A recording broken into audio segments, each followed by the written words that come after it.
Everybody to this AAC seminar, AACL seminar. We have as our guest Dr. Valentina Fusari from the University of Pavia. She is associated to one of the research groups at the AAC on pioneering health, and she has a PhD in geopolitics of 2011. She has been attending also a program in the University of Oxford. And currently she is, as I said, an assistant professor at Pavia since 2012. I see. Look, it's interesting to see her subject. It's about fertility patterns, fertility decline in Eritrea, a country which is generally not well researched. And secondly, the topic of demography, fertility patterns in this country, even less researched. So really, it is extremely interesting and gratifying to see that Valentina has been working on this topic, which is really needed for comparative studies on demography in Africa, as well as, has been doing fieldwork in Eritrea, which is even more rare because there are very few people doing really quality fieldwork in the country, which has been so difficult to access for research purposes. So we are very anxious and very, curious to hear your story about this paper called Positioning the Fertility Decline Between Numbers and Narratives in Eritrea, 1991-2020, and hear your reflections on both the empirical data as well as on the theories, how to interpret these developments in Eritrea. So Valentina, once more, very welcome to the AAC, and I give you the floor. I suggest you talk about 40-45 minutes maximum, and then we open the floor as usual for question and answer. So okay. Please go ahead. Okay, thank you, Professor Abink, and I want to thank you all the African Studies Center staff here in Leiden for hosting me, organizing this webinar, and of course all the participants that are remotely connected.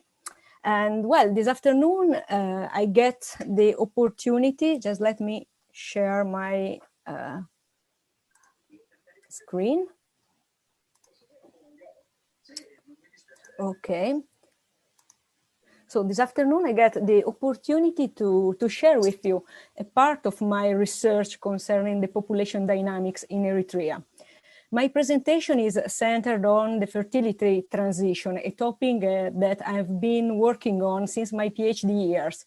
Of course, in my opinion, it is a fascinating topic, and other many scholars from different perspectives approached it over time. So I hope to instill a little bit of curiosity also in you about the African population issues. Well, as the title suggests, today I try to position the so-called Eritrean fertility decline between numbers and narratives from a methodological, but also from an interpretative perspective. To reach these goals, once I have introduced the aim and the question that oriented my research, I present the sources I used, underlying their strengths, but also their weaknesses. Then I touch upon the main phases of the Eritrean history, drawing a relation between them and population issues. At that point, we are ready to plunge into the debate concerning the theoretical explanation of fertility transition and to bring to light a suitable approach to describe, analyze, and discuss this specific case. Finally, I will move to a few take-home messages and leave the room for questions and answers. Well, the more I approached population studies about the Horn of Africa region, but also beyond that region, the more I thought that the Eritrean case deserved more attention to be properly understood. In fact, the most quoted explanation about fertility transition somehow look flawed and grant just a partial explanation about what was and what is happening in this, let's say, brand new country, brand new African countries just had its 30 years birthday. And above all, the fertility issue, in my opinion, they deserved a more accurate, detail-oriented observation. That is why my aim became to display what and how really affected the reproductive behavior of Eritrean women over time. Moreover, I would like also to provide a backstory of the fertility changes that occurred in Eritrea in the last 30 years. And I started looking for the backstories of the numbers. It means that I would like to highlight the story behind the data, moving beyond the classical demographic representation, and at the same time, try to avoid generalization from my ethnographic notes. As a result, I first identified and then refined 3 simple research questions that guided my path to reach some results. First, I want to assess whether the Eritrean fertility decline is related to changes in reproductive behavior patterns. And I would like also to assess if it is a crisis-driven decline, and then grasp the impact of the Eritrean biopolitical turn on fertility trend. Of course, to answer, or it is more honest to say, to try to find a sound answer to the just mentioned core question, I resorted to 2 different, but in my opinion, complementary set of sources. As I listed here, for the frame time I'm interested in, we have some quantitative sources. We have 2 demographic and health survey, 1 population and health survey, then we have the United Nations population revision, and some partial ministerial reports, above all from the Ministry of Health and the Ministry of Education. Among these, the most important are the demographic and health survey and the population and health survey. They have a free access and they are part of an international financed program, which is responsible for collecting and disseminating accurate, nationally representative data on health and population in developing countries.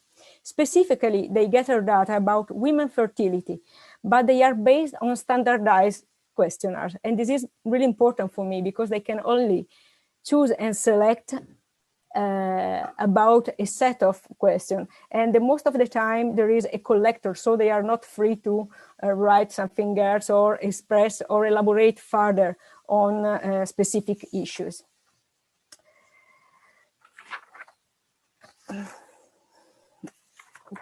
Okay, instead the United Nations population revision can be considered a guesstimate, because it's based on a mixture of guesswork and calculation, resulting in approximate estimates. So they are really useful if we would like to design the trend, if we need to support the fertility trend in the long run. But in terms of reliability, they are not so good. On the other end, that is this hand, let's say, that is the qualitative one, I got the opportunity to carry out an extended fieldwork in Eritrea. There I encountered key informants like the director of the National Statistics Office, the advisor of the Ministry of Health, the president of the National Union of Eritrean Women, other medical doctors and midwives, but above all, I've interviewed women from different cohorts and background, and I attended female focus group. All these original sources allowed me to trace some life trajectories about women's reproductive careers. Besides, in Asmara, I also took advantage of the documents that are gathered in the renewed library of the National Union of the Eritrean Women, but also at the Research and Documentation Center.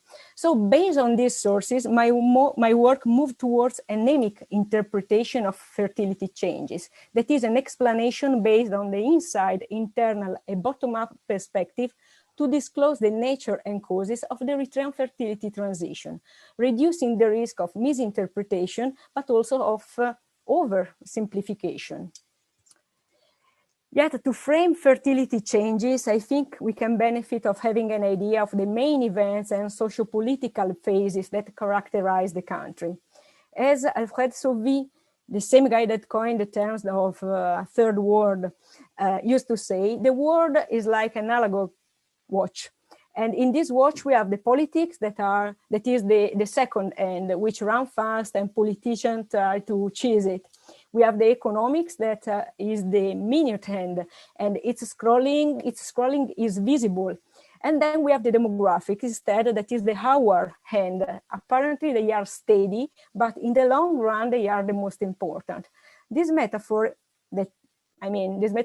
did not cite the sociocultural changes that may be even slower compared to the demographic or economic changes. But it makes clear, empirically speaking, that changes in demographic behaviors are intertwined in other events. Also, the temporalities we use to consider, or we need for operational matters, we need to study. We use to study specific countries or specific population. They are the artifacts, because they tend to hide continuities or discontinuities. Moreover, about fertility decline, the fertility decline is historical, because people responsible for this change live under unique sociopolitical environments and under a combination of other circumstances that is unlikely to be repeated in other parts of the world with all the particulars that characterize that specific moment. Therefore, the historical perspective, together with the knowledge of a culture, are fundamental to contextualize the study of the fertility transition. For the sake of time, I narrow my analysis to independent Eritrea, but keeping in mind that the population structure and dynamics affect each other, because changes in structure may result in modified dynamics that, in turn, alter the population composition by age, by sex, but also by other social or economic characteristics. So when Eritrea gained its independence from Ethiopia de facto in 1991 and de jure in 1993, its population was the result of previous policies and events that also informed the local reproductive behavior patterns.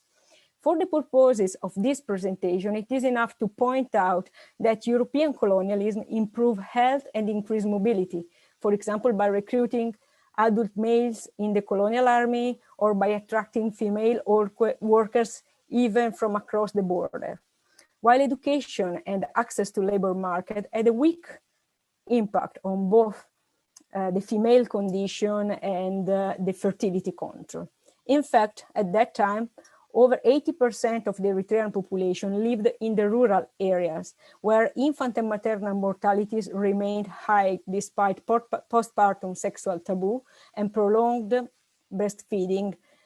I mean, they were really spread and favored all around the country, and they are considered as a way to control the health of the mother and of the children, not like a tool or a device to control the number of children.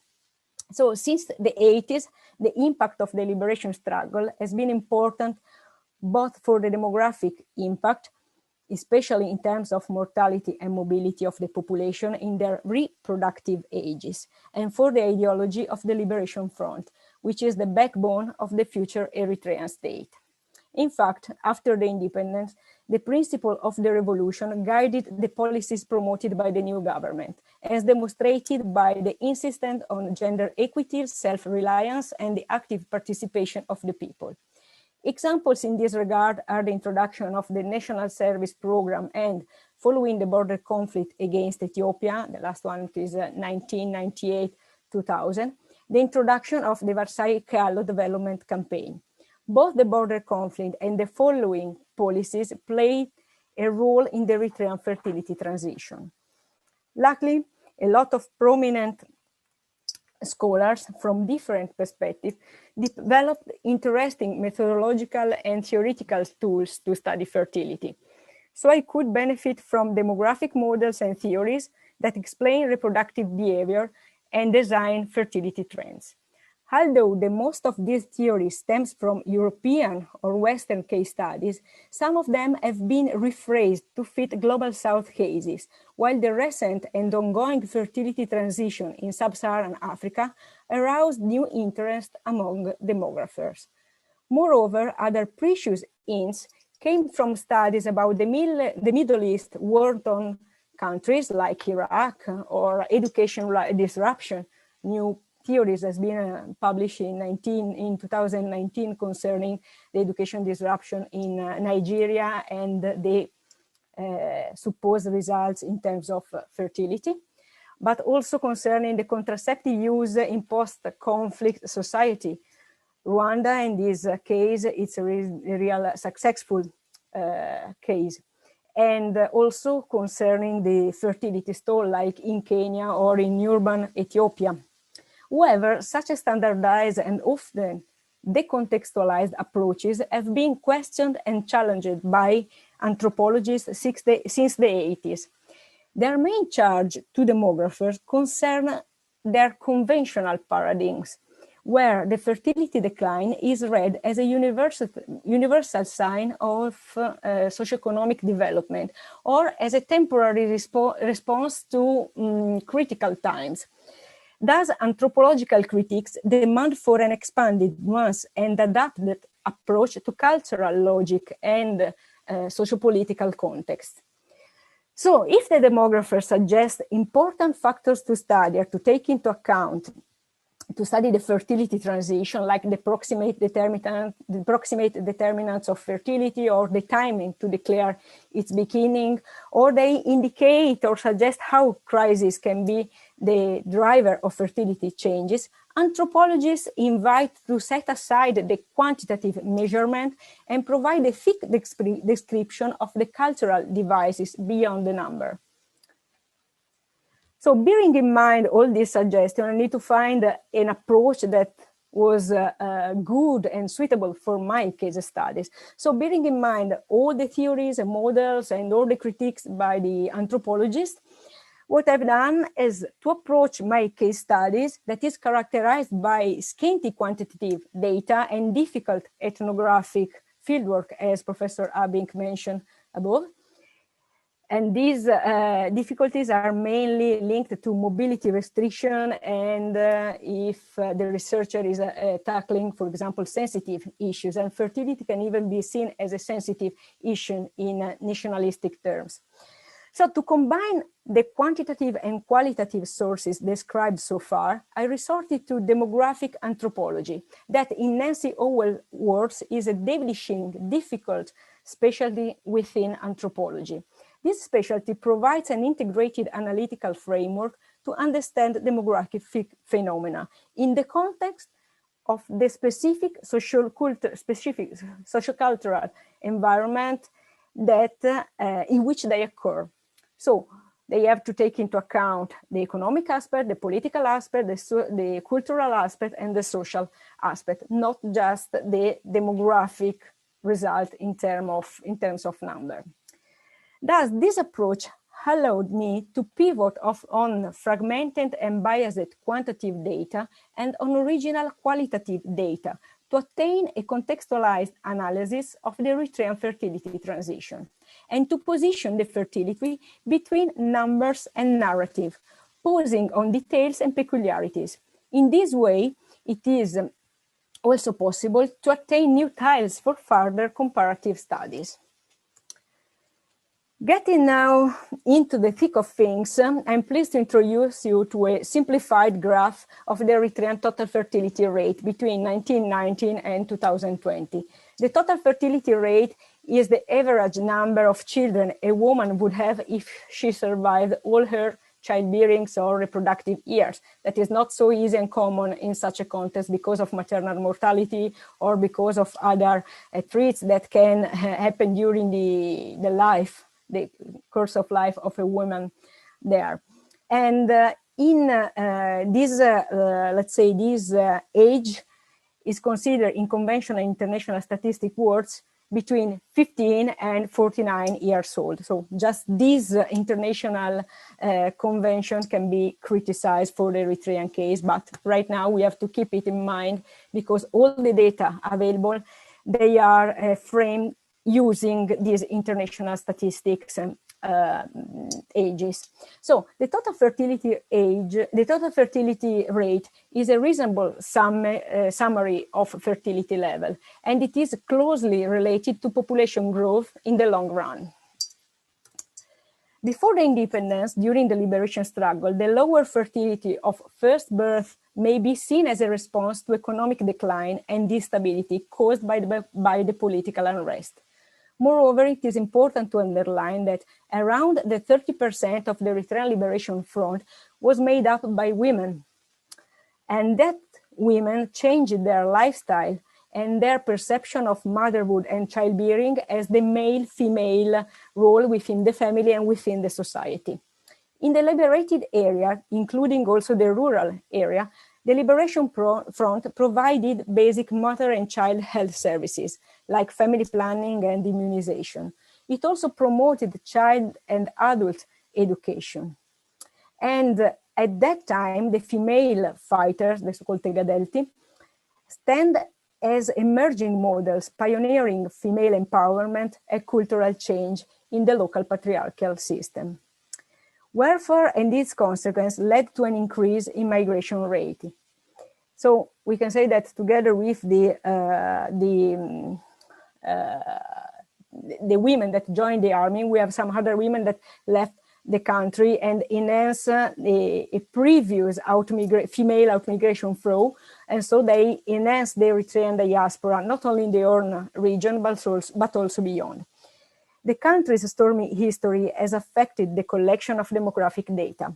Indeed, despite the existence, once we have let's say the new state, despite the existence of a National Statistics Office, no census has been conducted, and different forms are used to register vital events across the regions, across the different, now it's divided in 6 Zobatat, and each Zobatat use, and sometimes within the Zobatat in different areas, they use different form. I think these sources will be available in future because they last released the civil code that is being published in 2015, now state that each person should be registered within 2 years after the birth. So it is very difficult at this stage to collate the registered information into a complete database at the national level. And it is not possible to proceed with comparisons, not to comparison with other countries, but also within the countries. Yet a well-developed and functioning civil registration system should ensure efficient government planning, effective use of resources and debts, and it is also useful to monitor progress in specific national program, but also for example, the Sustainable Development Goals. So we have to say that because of the Millennium Development Goals, we have some data, some new data, mainly concerning education and concerning the health. But no real statistical cooperation is now in place between Eritrea and other states. We have some collaboration and cooperation just in the case of the demographic and health survey.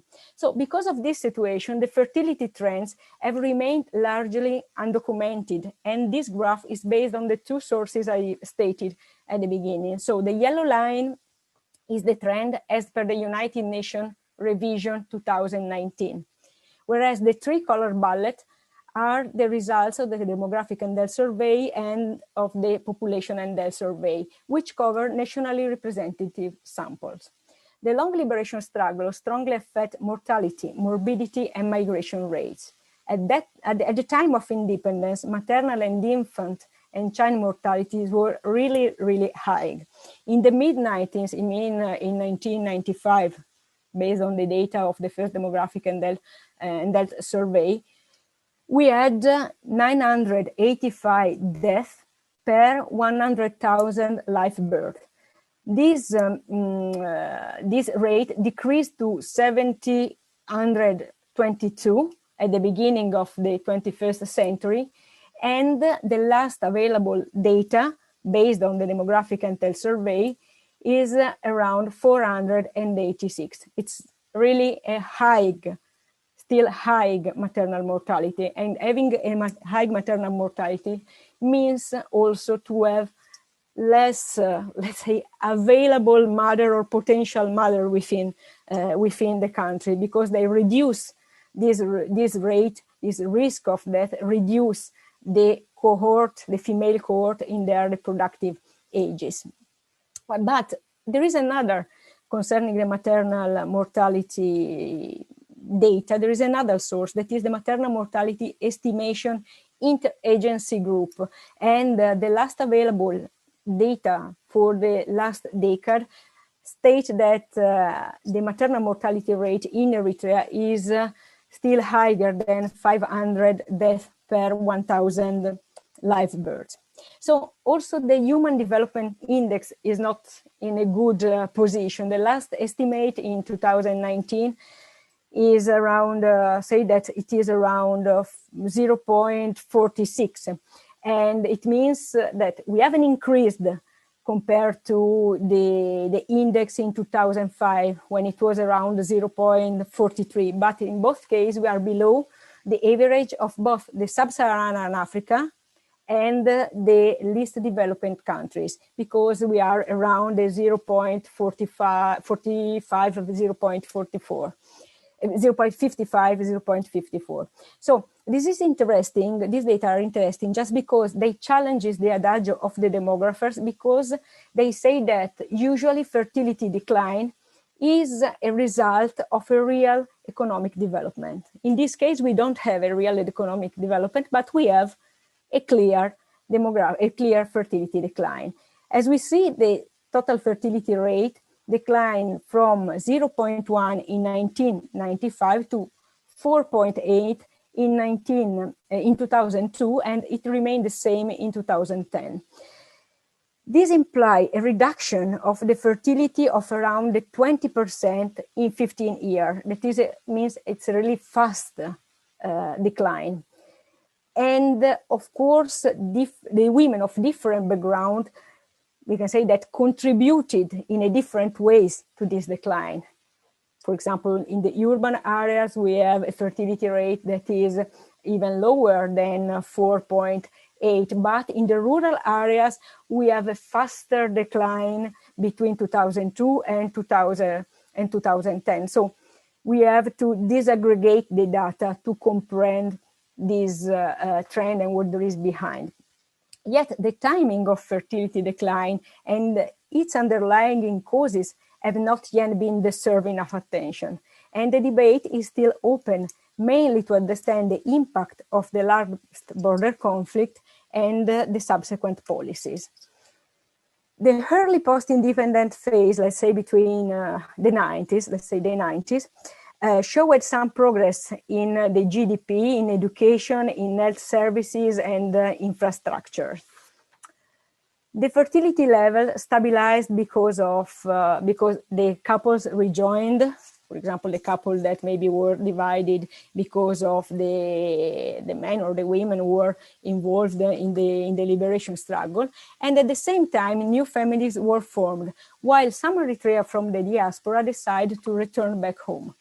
But the revolutionary season over, traditional gender roles were restored, and the women's reproductive role stands as a duty toward the kinship and the nation.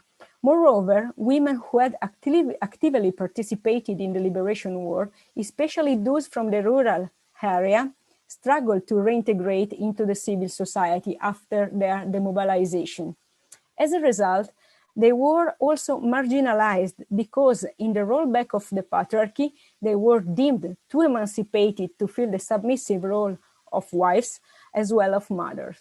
In addition, several ex-fighters suffered divorces, some because they became sterile due to the trauma sustained in the war. Alongside this element, also the female widowhood resulted from the liberation war and the limited second marriage market having influenced the fertility levels of the different age groups. In 1995, the National Service Program started. This National Service Program is, you can just sketch it as the 18-month compulsory conscription. All men and women, all adult men and women should should do it, and it includes 6 months of military training and the remaining months of civil service all around the country. And we have to say that the salary during this time is not so high that can allow people to earn their life and not even to support a family. So at the beginning, this program was intended mainly to recruit unemployed youth. We had a new country, we have to rebuild the economy, and the risk is that the people could not fill in the labor market. So the government organized this service that was a kind of development program for the new country. But over time, it recruited everybody except for veterans, disabled people, married women, and mothers. As a result, through the interviews and life history, came to light that families pushed daughters to get married and have children in order to avoid the national service. And this results in a decreased age at first marriage and also the decreased age at first birth. This attitude, I don't think it's really an attitude, it's better maybe to define it as a tactical adjustment to avoid this long-lasting mobilization, increased when this national, after the border conflict with Ethiopia, it became mandatory to attend the last year of the secondary school, that is the 12th grade, at the Defense Training Center in Sawa. So this decision pushed some female students to drop out of school, get married or pregnant, as they used to say, avoid to go to Sawa. Therefore, the fertility levels in this period reflect the boom in marriages and birth postponed during the liberation struggle, but it is also a response to the new sociopolitical environment. Between 1998 and 2000, Eritrea and Ethiopia underwent a violent border conflict, leading to the following no war, no peace situation that lasted until summer 2018. Mass military mobilization, mass displacement, death, crisis, and economic decline negatively affect the national fertility.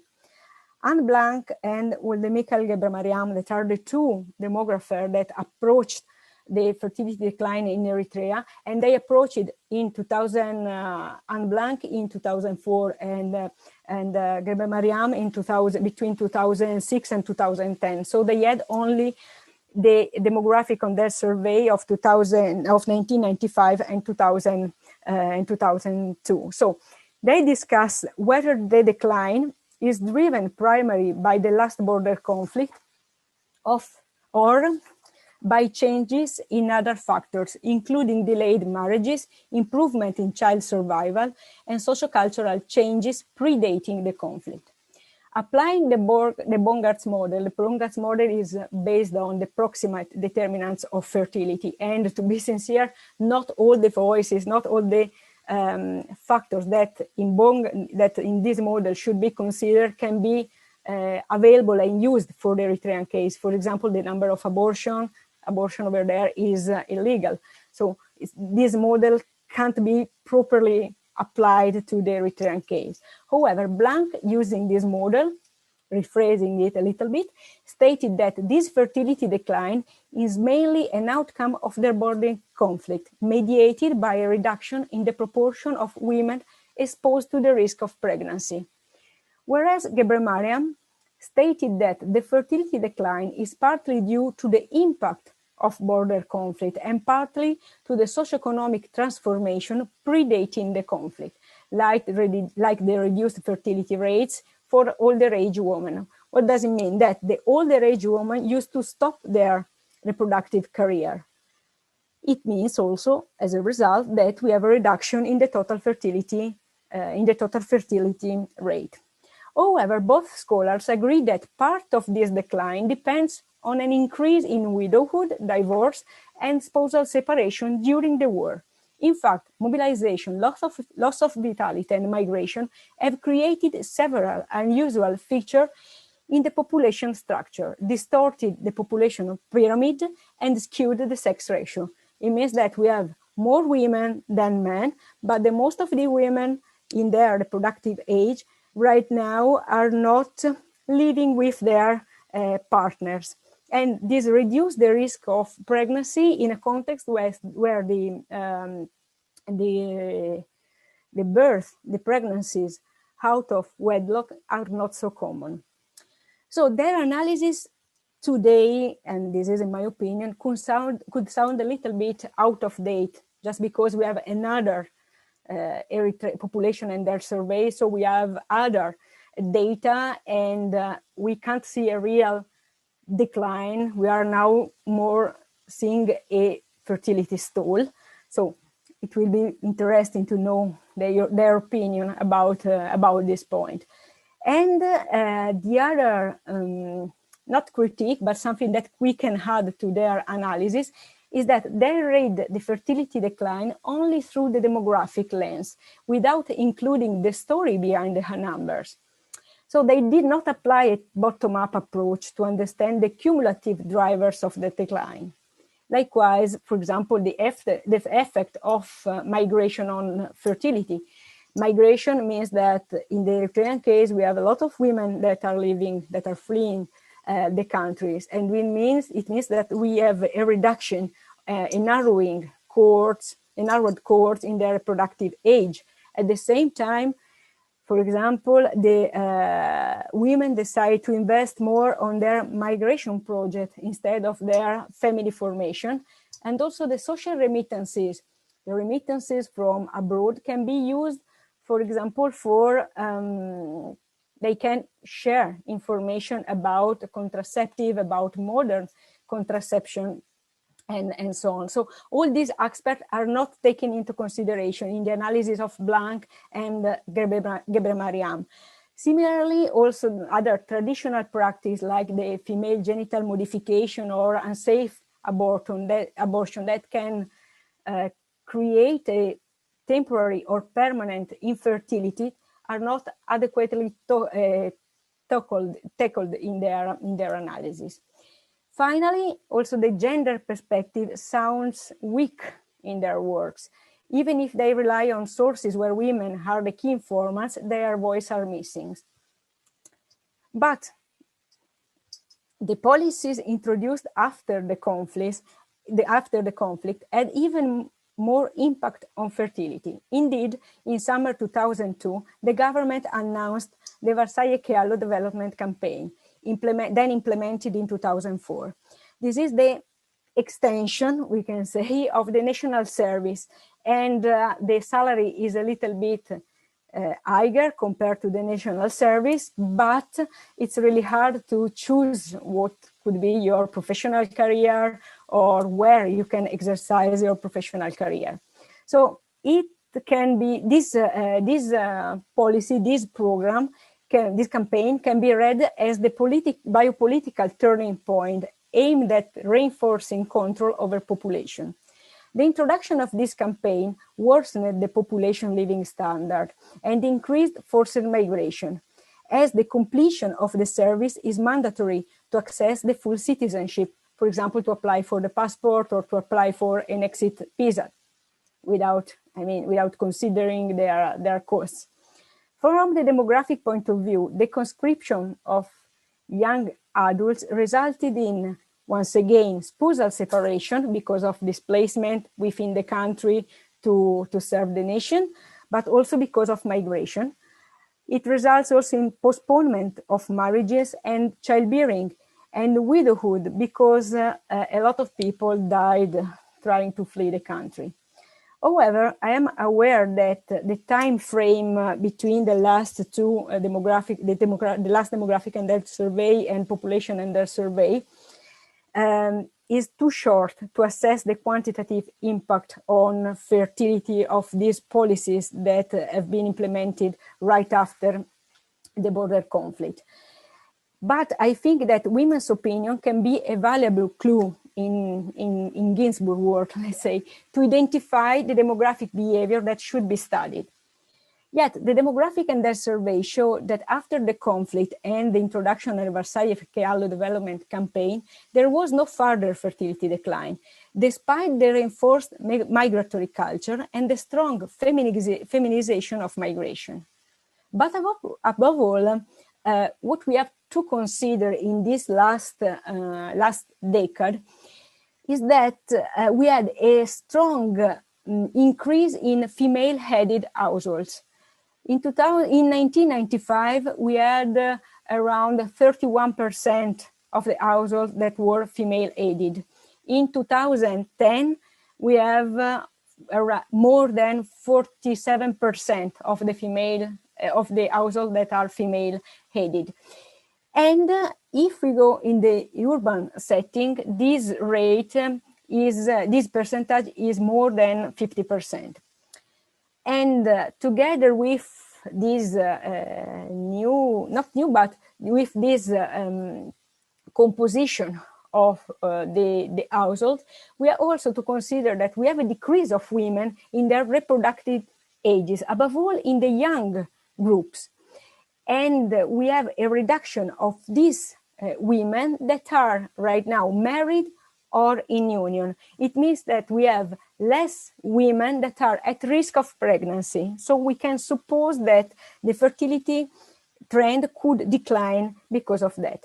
And according to the narratives collected during my fieldwork, these results could be due to the impact of a drained education system, to doubts about the side effect of modern contraceptive, to the decrease in spontaneous abortion because of an improvement, for example, in food and in diet, and to the desire to replace dead family member, but also to social remittances, especially from the Gulf family and for the Muslim community. I mean, we have these social remittances that try to push for higher fertility, compare the social remittances from the Western countries that try to push for a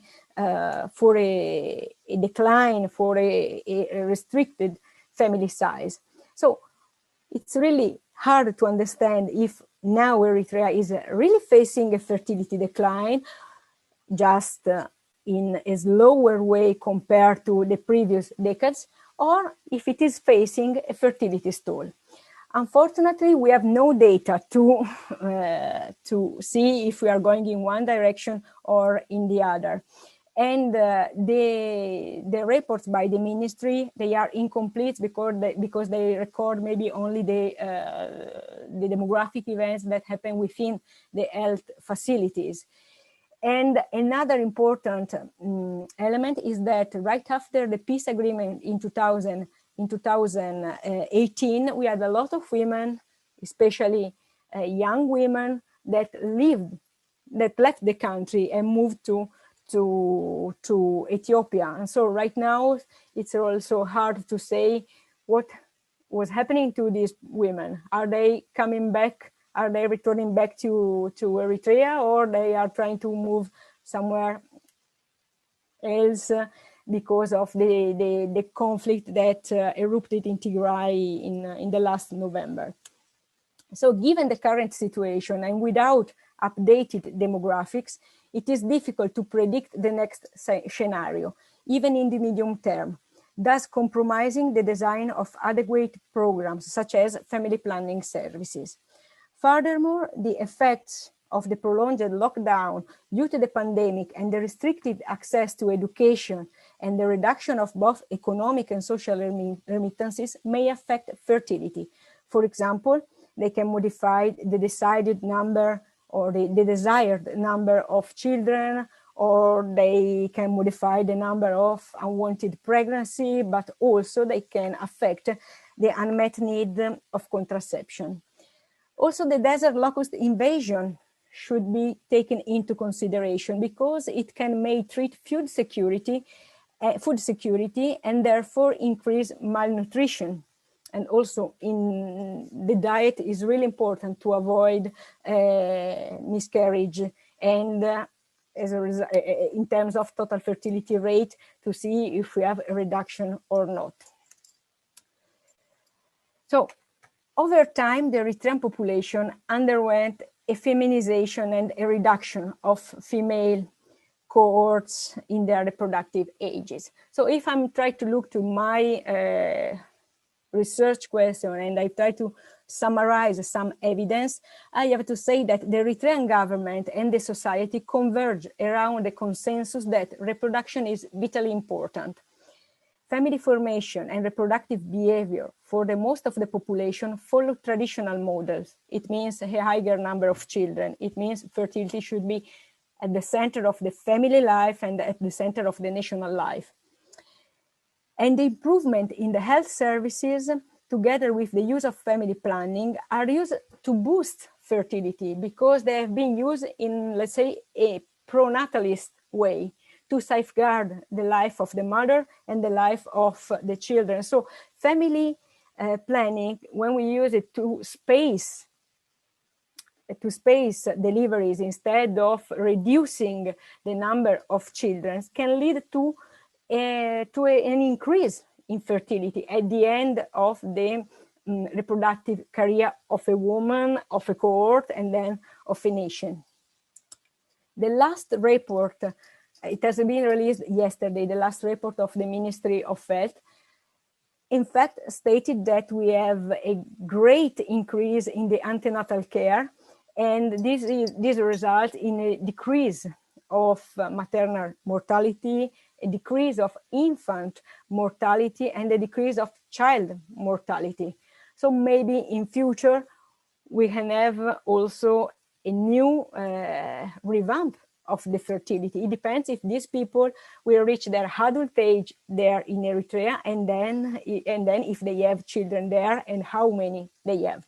So despite the reconciliation with Ethiopia, the most recent demographic trend seem closely related to the consequence of the biopolitical turn, which has changed the traditional marriage model, changed the early fertility and the access and use of the family planning. The government has always promoted family planning for pronatalist purposes. And this is really interesting because there is a convergence with the society, means with the cultural value that is, above all in the rural areas, given to children, and the values that the religion leaders used to attribute to children and share with the local population, while the let's say nationalist discourse is mainly based to replace the death toll and the out-migration flows. Another peculiarities of the Eritrean case, above all if you consider a comparison with other sub-Saharan countries, is that the use of contraception for married women remained for all these 3 decades around the 8%. And this is, we can also say that it's almost unuseful because it's just using for spacing birth and can't get a real result in terms of fertility reduction. And we should discover why it remains so low. How do we have an increase in the modern contraception compared to the traditional contraception? Women used to say that they don't need it because they are not living with their husbands. So it's something unuseful, and they are really scared about the side effect of this traditional, modern contraception. Despite in the urban areas, we have no stigma concerning its use.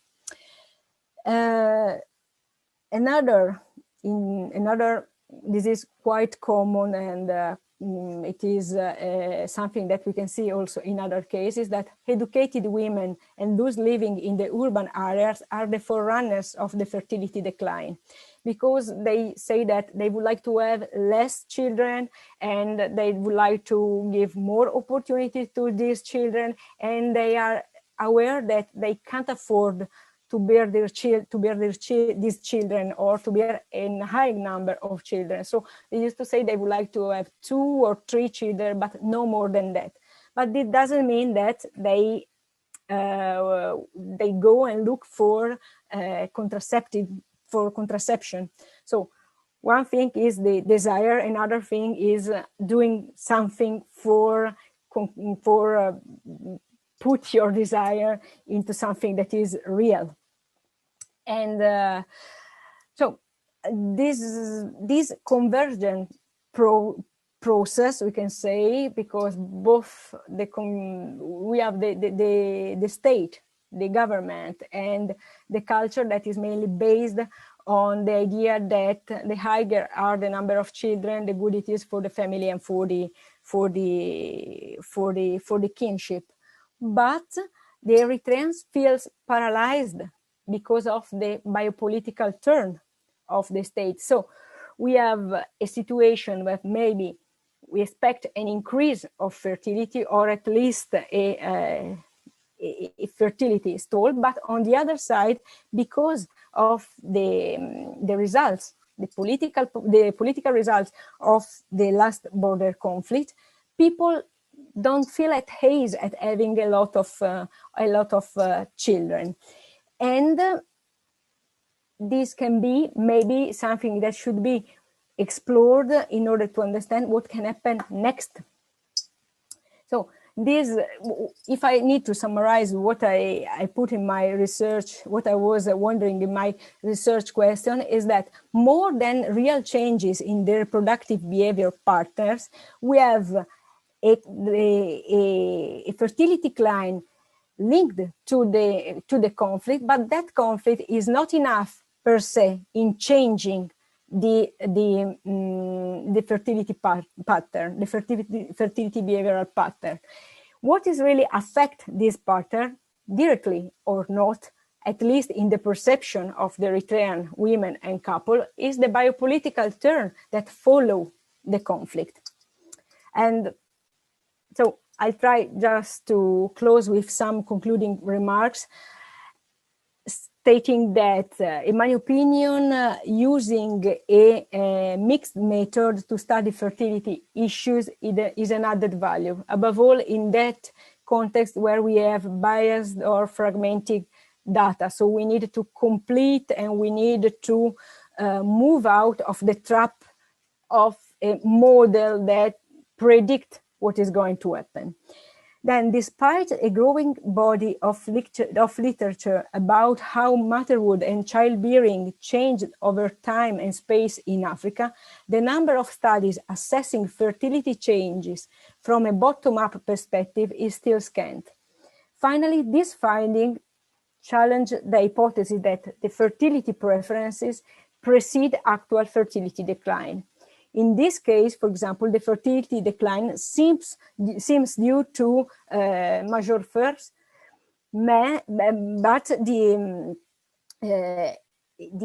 idea or the perception of this change, of this decline, arrived later, and so only right now we are collecting some fertility preferences that did not push so much the previous fertility decline, but they can determine the next step of this trend. So that's all, and thank you for your patience and attention.